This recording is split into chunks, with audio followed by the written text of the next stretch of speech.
Hello. So I am going to try and show a new game that I'm working on. This is still a playtest mode for Battle Royale. This is based on the 1999-2000 genre Japanese movie Battle Royale. It's inspired by it. Also has pieces from Hunger Games and other Battle Royale type systems. It's a solo RPG game, and you can play it in a lot of different ways. I don't have the full rulebook out as of this recording, so I am going to just show you some of the pieces we have. I will add things that are not necessarily from the game; they might just be other visuals.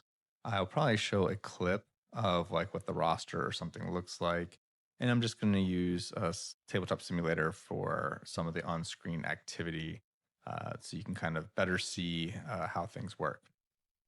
So this game requires basically a deck of cards. You don't need the jokers, and it requires a few dice. So there's a couple d10s, a d20 in the beginning, and then two d6s. You'll mainly be using the two d6s and maybe two d10s. But when you're making your initial characters, use a few extra dice. And yeah, so let's kind of get started. We'll see how this goes. I'm going to probably break this down into different sections. So the way the game is played, you determine how many people and what kind of people you're going to have in this battle royale.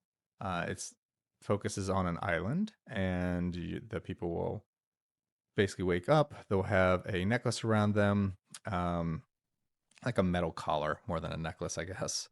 And they are basically told that they have to kill each other. Last person survives wins. Any violation, or if they're in a zone that becomes a zone you're not allowed to be in, the necklace will go off and their heads will explode. And so they're kind of forced to do this very gruesome battle. Um, and they all get like a random, they all get a backpack with a random item inside of it. So that's another facet of this. So the character play is done where we basically draw out a certain amount of people, and they'll have a personality, and that determines how they're going to act and what they're going to do. And then we also have like a region or race kind of attribute when we're making this these characters. This is optional, but I find it adds a lot of kind of color to how you're visualizing somebody. I've play tested a lot of different ways of doing this, and this one seems, at least to me, to work pretty well for with just like a name, kind of having an idea. If you have the name and personality, you have an idea what this person might look like. It's a solo game, so it's fine to use your biases for like that name and that kind of thing. But it does kind of help to have like a picture of a person. And because there's so many people and a lot of them don't last very long, you don't want to spend a whole lot of time on character generation. So with that, let's go ahead and get started. So what we're going to do, there's different ways of playing this. I'm going to play with 12 people. And so for 12 people, I guess I should explain this a little bit. So inactive is your draw pile. It is going to be where our 12 people will be at eventually. We won't need the whole deck. And then we'll draw them into the draw pile. And then as they move and they've done something, we put them in active to say that they've moved.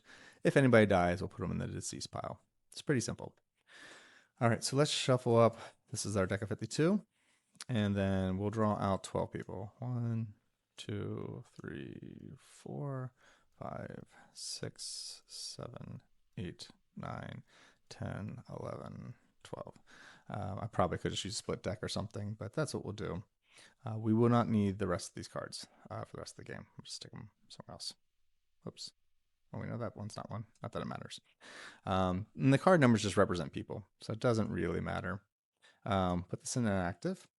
And as we draw out the cards, we'll go ahead and roll up what kind of person they are.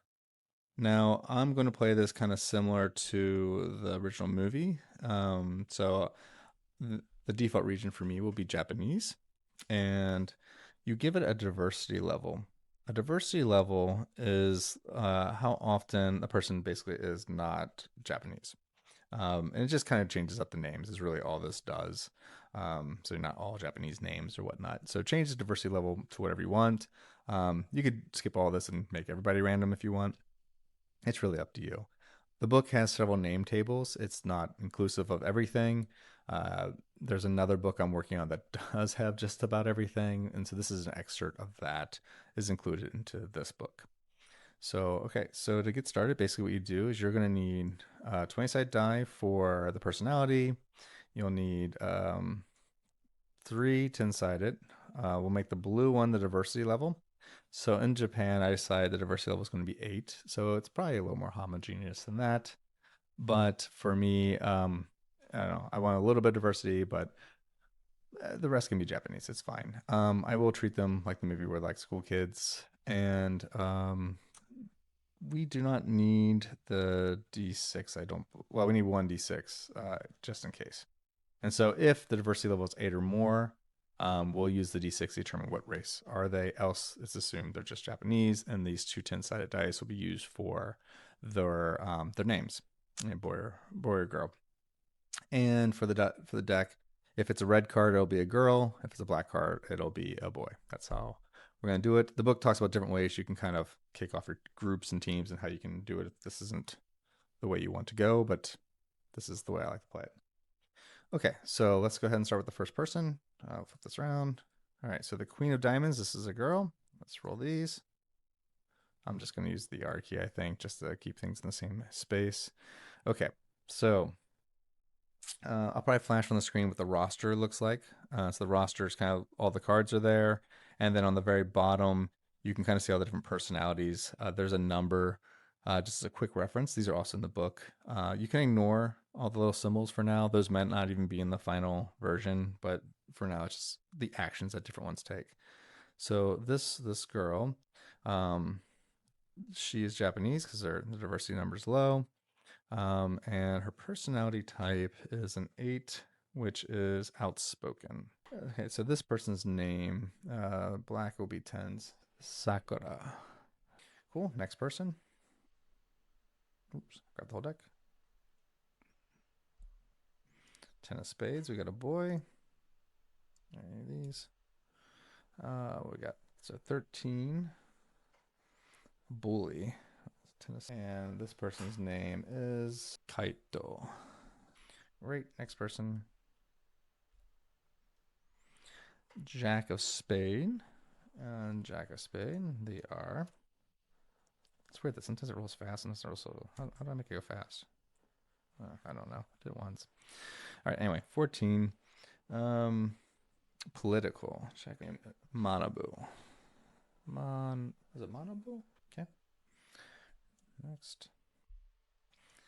Female. 9 of diamonds. I just want to figure out. Oh, I may have said it a couple times. A little bit better. Okay, 8. Okay, so this one will be a different race. So 8 or more is a different race. This person is a leader. And so a 1 for the race is, and the race is kind of like a whiter European. And so we'll go with, I'll just take an English person's name. It's kind of up to you which one you want to pick. Each kind of dice roll has like 3 different defaults you can kind of go with. And so for this one, this person's name, female, is Ruby. So Ruby is the leader type.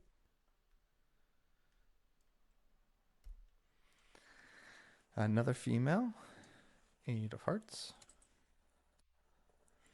And she's also outspoken. Mew. All right, now let's go here. Another boy.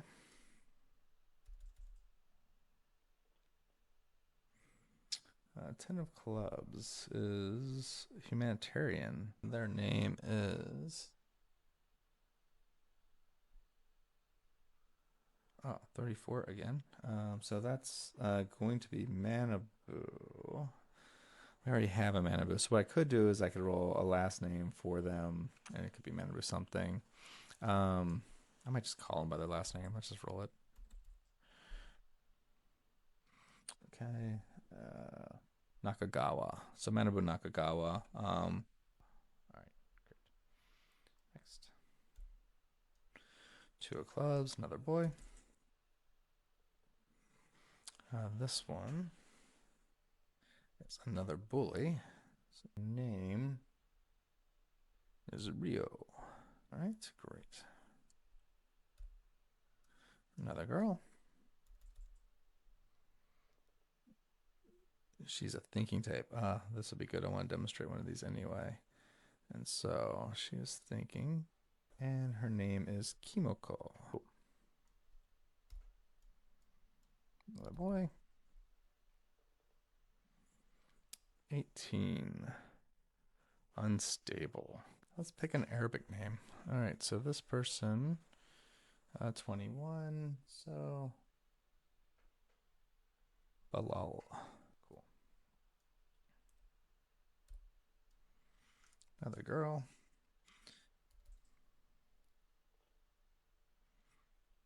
She's a humanitarian. Well, let's just see what her last name would be instead. Sasaki. All right, two more people left. Another girl. Oops. Okay. So,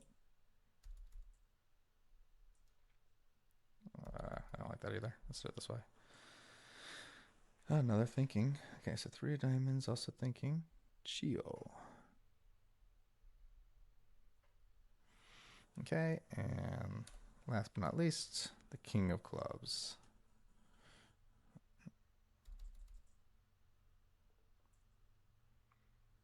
Militant. That's kind of fun. Toshi. Okay, so now we have our initial roster of 12 people. We basically determine how they are going to play the game. And so you can either roll this up or pick it yourself. There are 6 different scenarios, but really 3 different types of dispersal methods. There's one called roll call, which is they get called one at a time to leave their area, and kind of they get each person gets like an extra turn. So the first person out will get to like do something. Then the next one rolls. For the next one, you'll have 2 people out to do something, then 3, et cetera, et cetera, et cetera. The main game rounds don't start until everybody is out. So in a roll call situation, let's flip those 2. Oops, I want to grab this whole deck. Everybody being active, and as you do a roll call and somebody's turn is around outside, you basically pull them out and they'll go, and that's how you'll play it.